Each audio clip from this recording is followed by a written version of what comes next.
एक वाक़या मैंने पढ़ा कि एक हॉस्पिटल के अंदर, इसको ज़रा तवज्जो के से सुनेंगे तब आपको बात समझ में आएगी, कि एक हॉस्पिटल के अंदर 2 बेड लगे हुए थे। एक बेड दरवाजे के पास था और एक बेड खिड़की के पास था, और दोनों बेड पर जो पेशेंट थे इस नौयत के थे कि अपने बेड से उतर नहीं सकते थे, हरकत नहीं कर सकते थे।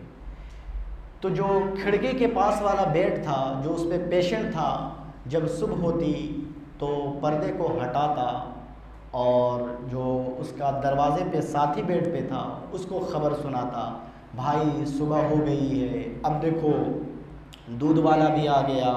अब थोड़ी देर के बाद फिर कहता कि देखो अब अखबार वाला आया, सबके घर में अखबार दे रहा है।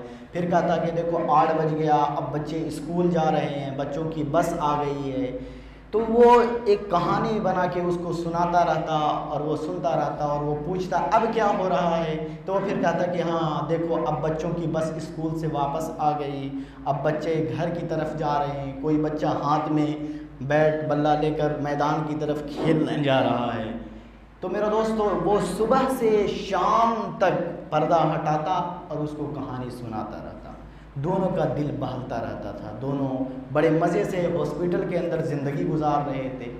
तो जो दरवाज़े के पास जिसका बेड था उसके दिल में ख़याल आया, काश वो विंडो वाली जगह मुझे मिल जाए तो मैं भी नज़ारा देखता, मुझे भी बड़ा लुत्फ़ आता।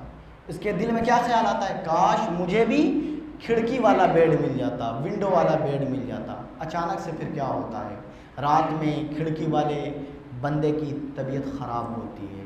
वो कहता है अपने साथी से आवाज़ लगाओ, डॉक्टर को पुकारो, मेरी तबीयत ख़राब हो रही। वो चुप रहता है, वो फिर आवाज़ देता, भाई आवाज़ लगाओ, मेरी तबीयत बहुत ज़्यादा ख़राब हो रही है, तुम दरवाज़े के पास हो, तुम्हारी आवाज़ जल्दी पहुँचेगी।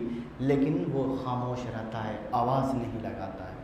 मेरे दोस्तों जब कुछ देर के बाद डॉक्टर आता है, विज़िट करता है, देखता है तो क्या मामला होता है कि जो खिड़की वाला पेशेंट था वो चल बसा, वो इंतकाल कर गया।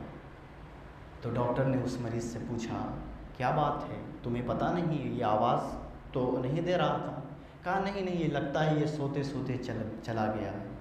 अब वो डेथ बॉडी को वहाँ से निकालते हैं। मेरे दोस्तों वो जो बंदा दरवाजे के पास बेड लगाकर आराम कर रहा था वो चीखने लगता है, शोर मचाने लगता है, कहता है मुझे खिड़की वाले बेड पर लेटाओ, मुझे खिड़की वाले बेड पर लेटाओ। तो कहते हैं लोग कि सुबह होगी तो तुम्हारा बेड चेंज कर देंगे, अभी इतनी परेशानी क्यों है? तो नहीं, कहता है कि नहीं मुझे अभी बस लेटा दो खिड़की वाले बेड पर। उसको खिड़की वाले बेड पर ट्रांसफ़र कर दिया जाता है। वो जब खिड़की वाले बेड पर जाता है, पर्दा हटा कर देखता है तो रात की तारीकी है, अंधेरा है।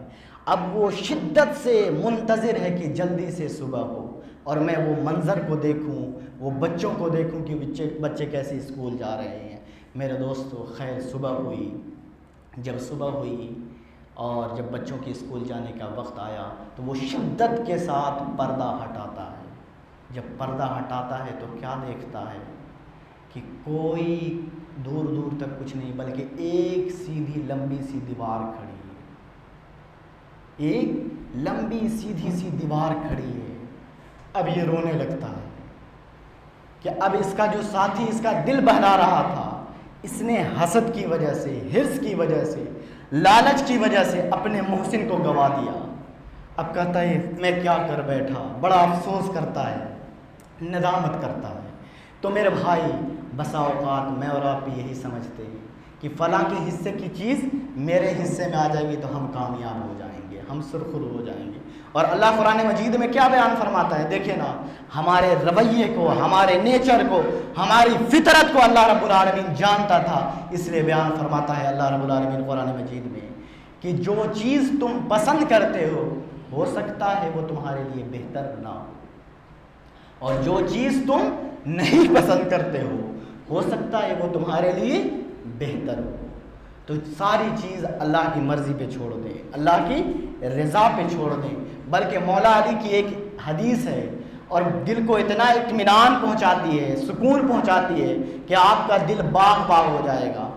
मौला अली फरमाते हैं कि मेरे हुजूर ने फरमाया कि जो बंदा अल्लाह के दिए हुए थोड़े से रिज़्क़ पे राज़ी हो जाता है, क्या बात है कि जो बंदा अल्लाह के दिए हुए थोड़े से रिस्क पे राज़ी हो जाता है, कल क़यामत के दिन अल्लाह रब्बुल आलमीन उसके थोड़े से अमलों पे राज़ी हो जाएगा।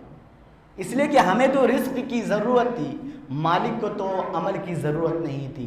तो वो कहेगा ये बंदा हो के राज़ी होता है, चलो मैं इसके थोड़े से अमल पे ही राज़ी हो जाता हूँ।